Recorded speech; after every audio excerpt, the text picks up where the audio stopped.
UAW strikes and how it's going to be a huge win for Tesla.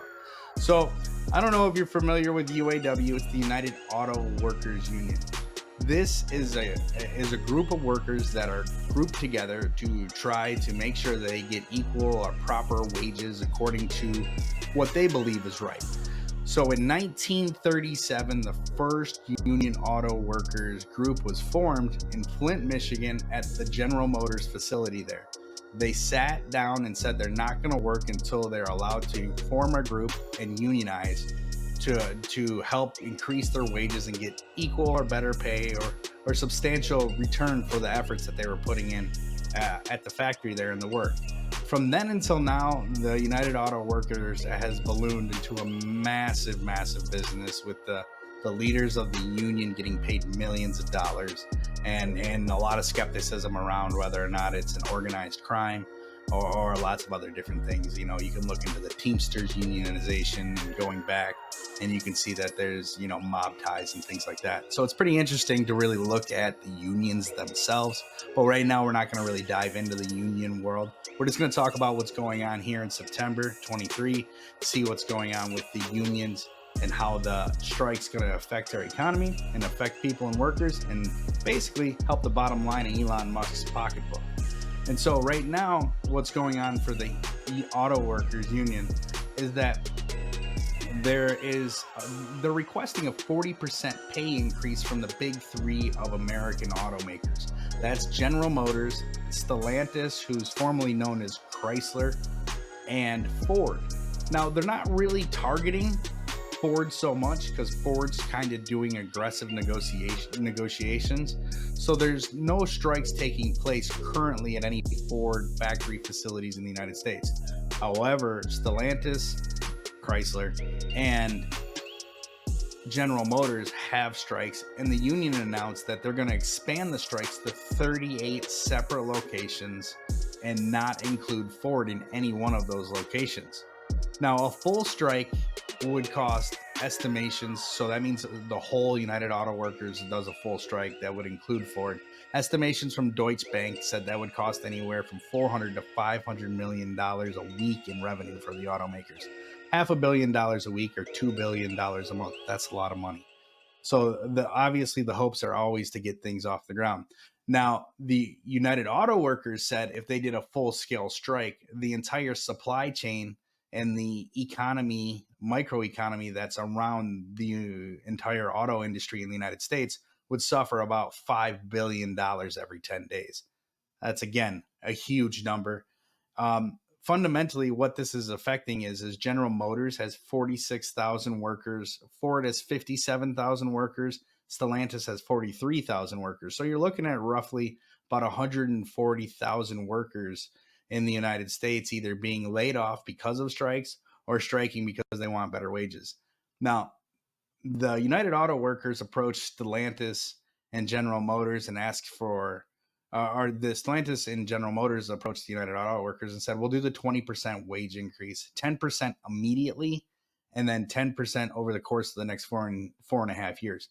That offer was rejected. And it makes a lot of sense. If you look at like food inflation right now, you're at 29% year over year if you look at the same basket of food that was initially brought into the subject. If you look at that whole inflation thing, when I say basket of food, the government usually takes a basket of commonly used goods for food, does a total cost analysis, and then does it a month or a year later and does not necessarily the same basket of food. They interchange different items in that basket of food, which makes it a little sticky and a lot messy because if the bag, for example, eggs, we all know eggs went to like $8 a carton. Now they're back down to $2, and that was an item that was removed from the initial basket that they were talking about. So when you look at inflation numbers, that 29% increase is taking the same basket of food from 2022 to now in 2023 and not changing out items to make sure that we have a real number of inflation based on that basket of items. And that's around 29%. And so the truth of the matter is right now the UAW is looking to get that 40%, add 10% for the increase and then cover the 30% inflation costs. And the truth is I think if Stellantis and UAW and everybody came together, 30% would probably seal the deal. This would all be over. But there was a strike in 2019. GM had for 40 days. It cost the company $3.6 billion in revenue. That's pretty crazy. Just one company costing that much money.